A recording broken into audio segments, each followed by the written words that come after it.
ویسے کوچر تو میں آج ایک دل کی بات کہوں، یہ جو میں تمہارے ساتھ ہنس ہنس کے باتیں کرتا رہتا ہوں نا، اور تمہیں بھی ہنسانے کی کوشش کرتا ہوں، یہ میں اپنی اندرونی مرم پٹی کر رہا ہوتا ہوں۔ کیوں اندرونی مرم پٹی کیا ہو گیا تمہیں؟ اور یار روز عجیب عجیب باتیں سن سن کے اندر زخم ہی ہوتے جا رہے ہیں۔ امان سے اب تو پڑھے لکھے بندے کہہ رہے ہوتے ہیں پاکستان کی کہانی مک گئی ہے جی، آخری ٹیپیں چل رہی ہیں۔ اللہ نہ کرے۔ یہ ہے تو صحیح، لوگوں کا تبصرہ تو ہے، جس طرح کے حالات چل رہے ہیں لوگ سمجھتے تو ایسا ہے، لیکن خدا نہ خواستہ ایسی بھی کوئی بات نہیں۔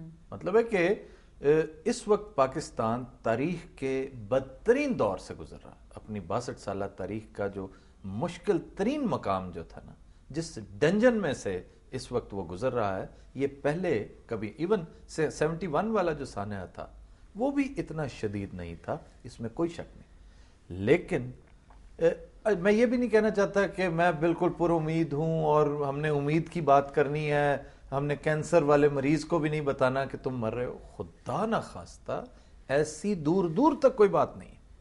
صرف اور صرف میں بار بار یہ باتیں جو ہے نا، ہم اکثر یہ ریپیٹیٹو ہمارا یہ انداز بن گیا ہے کہ ہم نے آج سے 6 مہینے پہلے بھی اسی طرح کی باتیں کی تھی۔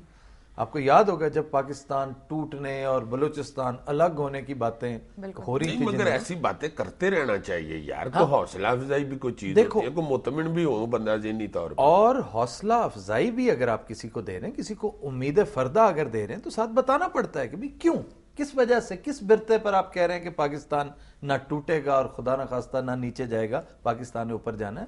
پاکستان لازمی نہیں ہے کہ اوپر جائے، پاکستان لازمی نہیں ہے کہ ٹوٹنے سے بچ جائے، لیکن یہ بھی سچ نہیں ہے کہ پاکستان لازمی اور یقینی طور پہ ٹوٹے گا۔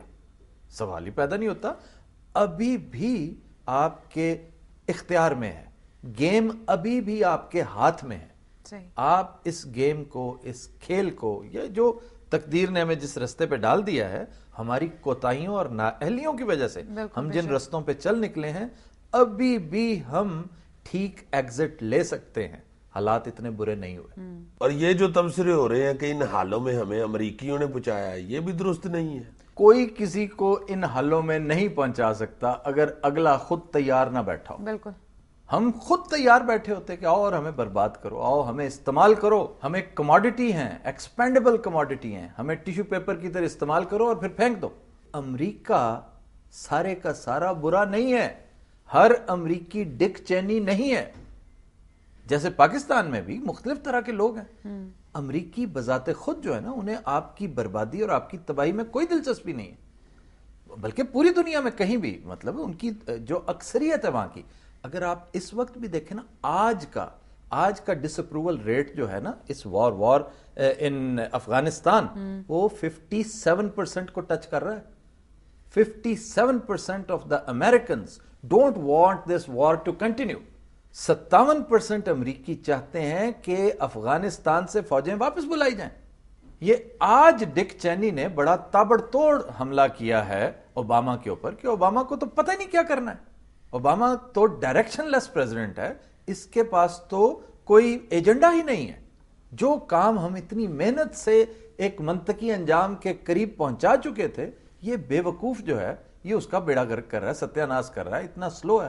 حالانکہ اوباما نے فوج اس سے کہیں زیادہ بھیجی جتنی ان لوگوں نے بھیجی۔ صحیح۔ اوباما ذہین بھی ہے اور قدر ہیومن بھی ہے۔ وہ انتظار میں ہے کہ یہ جو ڈس اپروول ریٹ ہے نا، یہ 57 ہے نا آج، آہستہ آہستہ یہ 60% کراس کرے۔ 61-62% جس دن ہو گیا، اس نے اعلان کر دینا، اس نے ڈیٹ دے دینی ہے کہ میں افغانستان سے فوجیں واپس بلا رہا ہوں۔ اچھا جی، آپ دیکھیے بھیا، دیکھیے امریکہ کا ایک ہوا کھڑا کیا ہوا ہے کہ ٹیکنالوجیکلی امریکہ آپ سے اتنا ایڈوانسڈ ہے۔ بھی ہمارے ساتھ کیوں کمپیئر کرتے ہو؟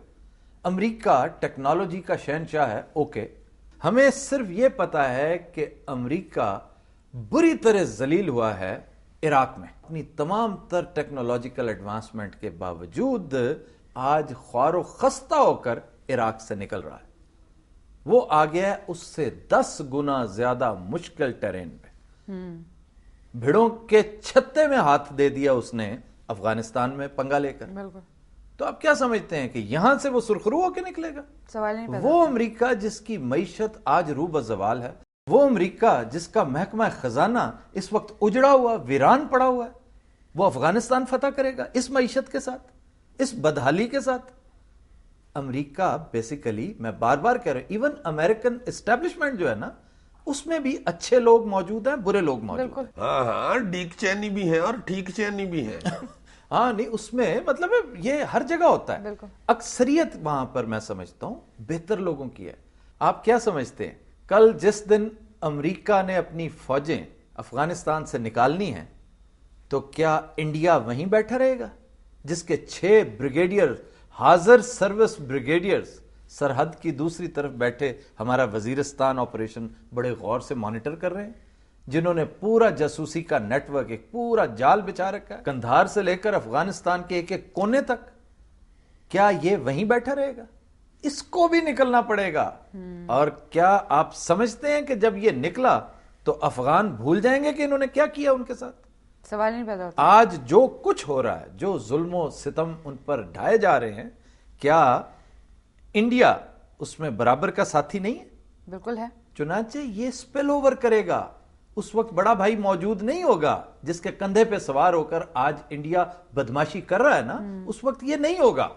جب امریکہ یہاں سے جا چکا ہوگا خطے سے، جو کہ عنقریب ہوگا انشاءاللہ تعالی، تو آپ نے کل چائنا اور رشیا کی خیر سگالی بھی انڈیا کے بارے میں سن لی تھی، ہم نے کل کافی گزارشات کی ہیں خصوصاً چائنا کے حوالے سے۔ تو پھر میں پوچھوں گا کہ آج انڈیا کس پوزیشن میں ہے؟ آپ کو اس وقت صرف پھونک پھونک کر قدم رکھنا ہے۔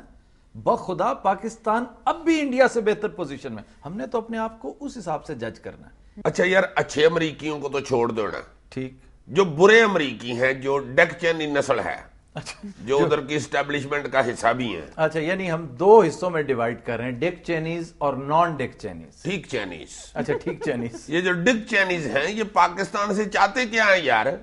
پاکستان میں ویسے تو ان کی کوئی 50 دلچسپیاں ہیں، لیکن اس وقت جو ہے نا فوکس جس کے اوپر دھیرے دھیرے ہوتا چلا جا رہا ہے وہ ہے آپ کا نیوکلیئر پروگرام۔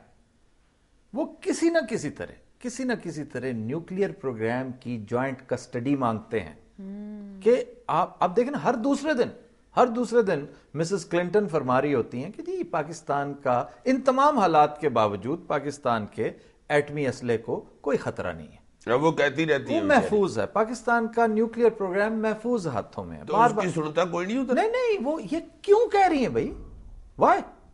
یہ کہنے کی ضرورت کیا ہے؟ بالکل، ان کا فوکس صرف اس چیز پہ ہے کہ آپ معیشت کی اس بری حالت تک پہنچ جائیں کہ بالآخر آپ کو لمبی چوڑی رقم دے کر کہ لو بھائی اپنے معاملات ٹھیک کرو، اپنے مسائل حل کرو، کیونکہ تمہیں بہت ضرورت ہے، تم ازلی اور ابدی ضرورت مند قوم ہو، تمہارے حکمران بغیر مرسیڈیزوں کے، محلوں کے اور درباروں کے رہ سکتے ہی نہیں ہیں، تمہاری تعیش پسندی ختم ہونے کا نام ہی نہیں لیتی، اس لیے یہ 50-60 ارب ڈالرز لو، 100 ارب ڈالرز لے لو، لیکن اس کے عوض سرے دست پورا تو ہم کریں گے، جیسا کہ ڈک چینی نے بھی، تمہارا کیا خیال ہے، عراق میں پورا نہیں کیا تھا۔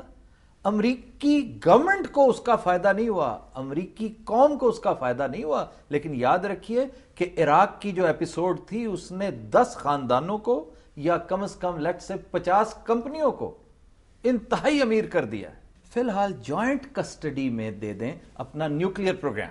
صحیح، نیوکلیئر پروگرام کی انہیں بھی تکلیف ہے بہت زیادہ، انڈیا کو بھی بڑی تکلیف ہے، اور یہ وہ خواب ہے انشاءاللہ جو کبھی شرمندہ تعبیر نہیں ہوگا، نہ ڈک چینیز کا اور نہ انڈینز کا۔ انشاءاللہ، میں ایک بریک لینے لگا ہوں، اس کو کنٹینیو کریں گے۔ خواتین و حضرات، ہم لیتے ہیں ایک بریک، ہمارے ساتھ رہیے گا۔